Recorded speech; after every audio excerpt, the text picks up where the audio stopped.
Madame, Monsieur, bonsoir, bienvenue sur TLT pour votre journal. Et à la une de l'actualité toulousaine de ce lundi 24 novembre, retour sur les manifestations de ce week-end à Toulouse. 16 interpellations et autant de comparutions immédiates cet après-midi au tribunal de grande instance. Les Restos du Cœur, toujours victimes de leur succès, l'association créée par Coluche lance sa 30e campagne d'hiver. En 2014, plus d'1 million de repas ont été servis. Enfin, une mobilisation à l'initiative de l'APF 31 qui dénonce une fois encore l'immobilisme des pouvoirs publics sur la question de l'accessibilité. Mais tout d'abord, l'affaire Kader Arif. Les soupçons s'accumulent pour l'ex-secrétaire d'État aux anciens combattants.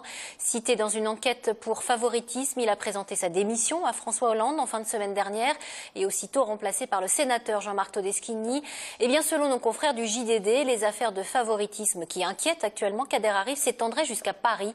L'enquête ne porterait pas seulement sur des contrats attribués en Midi-Pyrénées à des sociétés dirigées par des membres de la famille de Kader Arif, mais aussi sur un contrat de conseil de 53 000 € signé entre l'une de ces sociétés, AWF, et son secrétariat d'État. Kader Arif, qui a en tout cas déclaré que c'est pour mieux se défendre face à ces mises en accusation qu'il a démissionné vendredi, une affaire que nous suivons évidemment sur TLT. Je vous le disais en titre, 16 interpellations et autant de comparutions immédiates au TGI cet après-midi. C'est le résultat des nouvelles manifestations de ce samedi à Toulouse. Comme tous les samedis du mois depuis la mort du militant écologiste Rémi Fraisse, plus de 500 personnes se sont ainsi mobilisées pour dénoncer les violences policières. 2 manifestations, dont une non autorisée. Jean-Marc Lucas, Samuel Prieur et Alain Sorat pour les détails. La préfecture de Toulouse a autorisé la manifestation du samedi matin contre le barrage de Sivins et des violences policières. Les Verts, les communistes et le NPA étaient réunis à Jeanne d'Arc avec un seul mot d'ordre, le pacifisme. Il y avait la volonté de permettre l'expression dans le calme, dans la dignité, de la colère suite au décès de Rémi Fraisse. Donc nous avons appelé avec d'autres personnes pour montrer d'abord que nous avons la possibilité de manifester dans le calme. Ce sera le cas pour cette manifestation. Et puis il y a un débat public sur la gestion des manifestations. Est-ce qu'il faut des policiers civils de la BAC dans les manifestants? Est-ce qu'il faut des armes létales pour gérer les manifestations? Est-ce qu'on doit avoir sans arrêt des manifestations qui se succèdent avec violence? Donc il y a la part de responsabilité certainement d'une minorité de manifestants qui cherchent ces incidents, et il y a la part de responsabilité des forces de l'ordre. 500 personnes ont défilé vers la préfecture.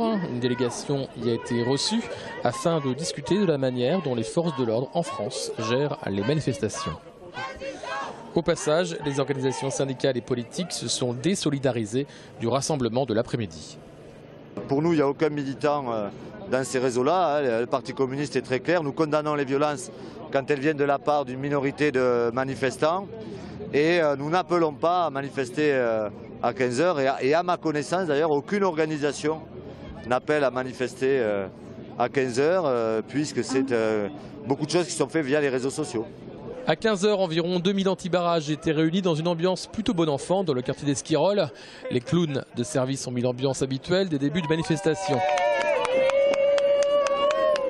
Puis le cortège a été encerclé et dirigé vers le quartier Saint-Cyprien où quelques échauffourées ont eu lieu, mais sans commune mesure avec les heurts du 8 novembre dernier. Au final, les opposants ont été repoussés avec des lacrymogènes vers l'avenue de Grande-Bretagne, le tout suivi en direct par la préfecture avec l'hélicoptère de la gendarmerie. Au soir, on dénombrait quelques vitrines bancaires brisées ainsi que du mobilier urbain, 2 blessés légers pour les forces de l'ordre, aucun chiffre communiqué chez les opposants au barrage.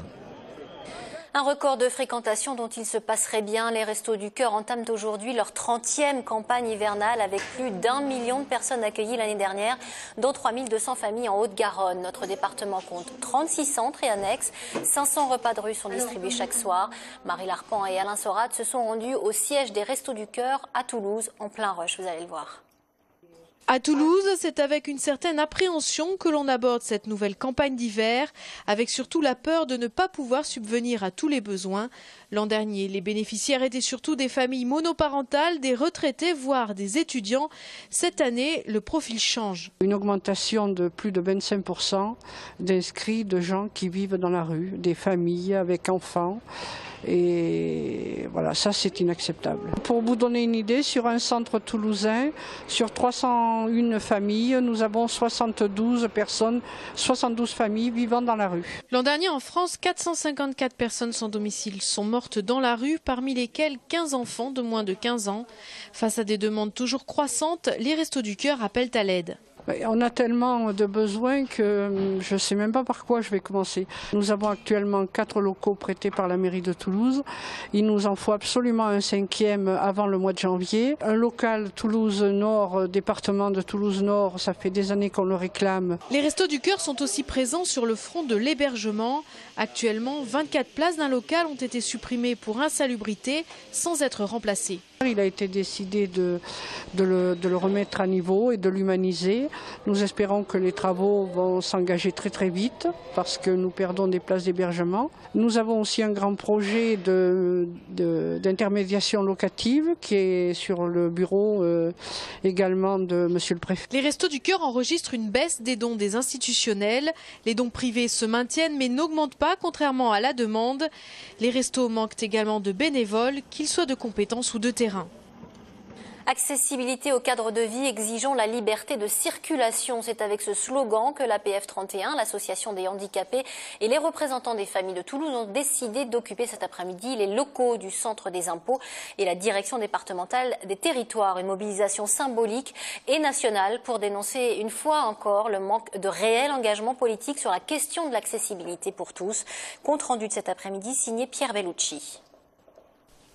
C'est avec détermination que les membres de l'association des paralysés de France ont rejoint cet après-midi la cité administrative afin d'en occuper les locaux.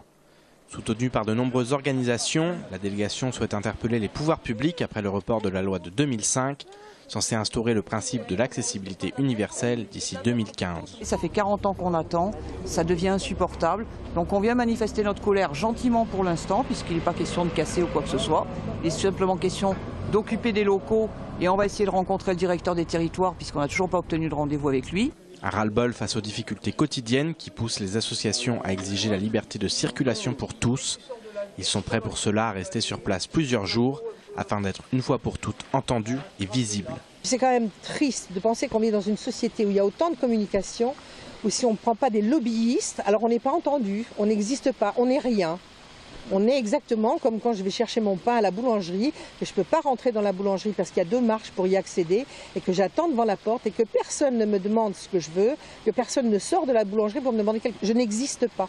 Ce ne sont pas des choses faramineuses qu'on demande, juste de l'accessibilité, juste de pouvoir aller à la bibliothèque, pouvoir aller au cinéma, pouvoir aller au musée. Cet été, je n'ai pas pu aller au musée à Castres parce qu'il y avait 2 étages à monter. C'est terrible, ça paraît rien de dire ça. Pour les gens, c'est rien du tout. Pouvoir circuler et vivre normalement, voilà l'enjeu de cette action qui risque fort de durer en cas d'immobilisme administratif.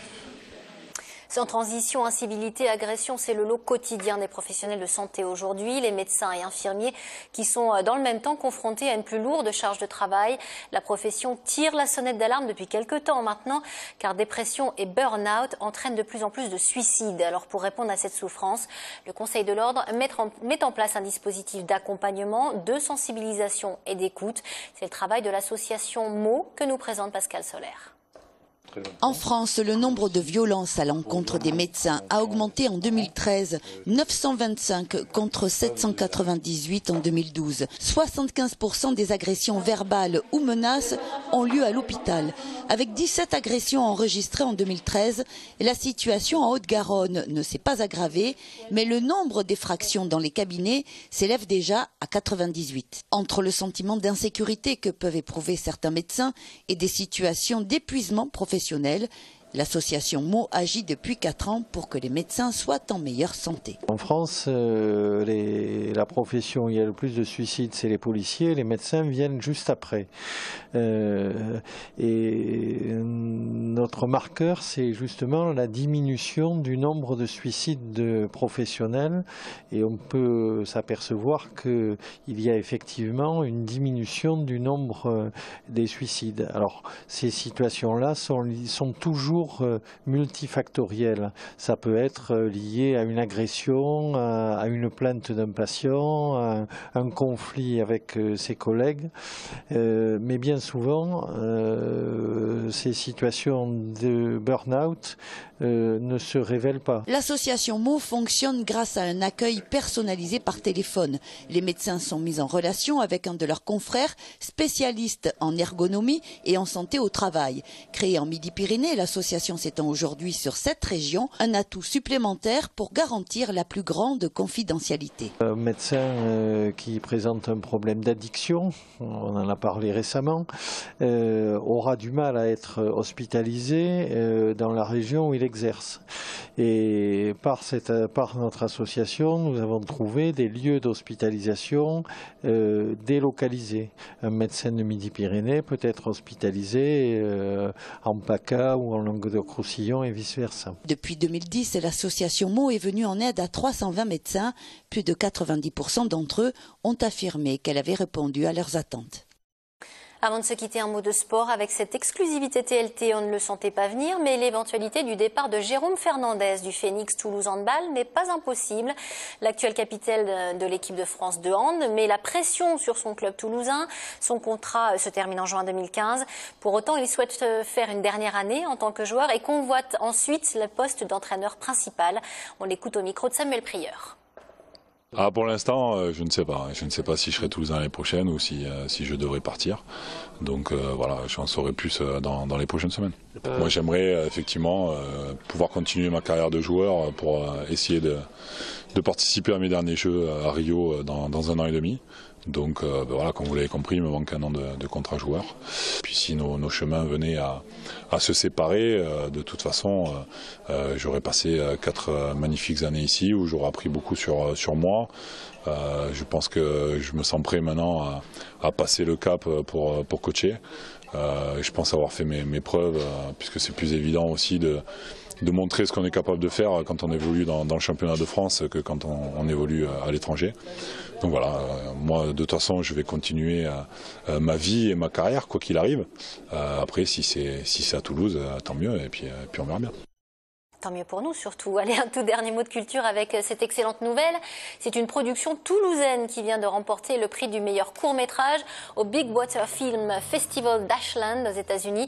Il s'agit du film Contorsion de la jeune réalisatrice Ingrid Chikawi, produit par la société de production toulousaine donc Anoki.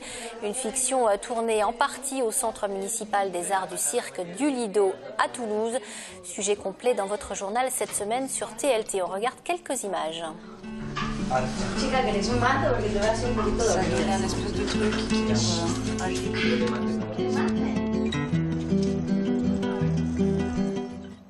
Fin de cette édition. Merci de l'avoir suivi. Demain, c'est Pascal Solaire que vous trouverez pour un point complet sur l'actualité toulousaine. Excellente soirée à tous sur TLT, évidemment.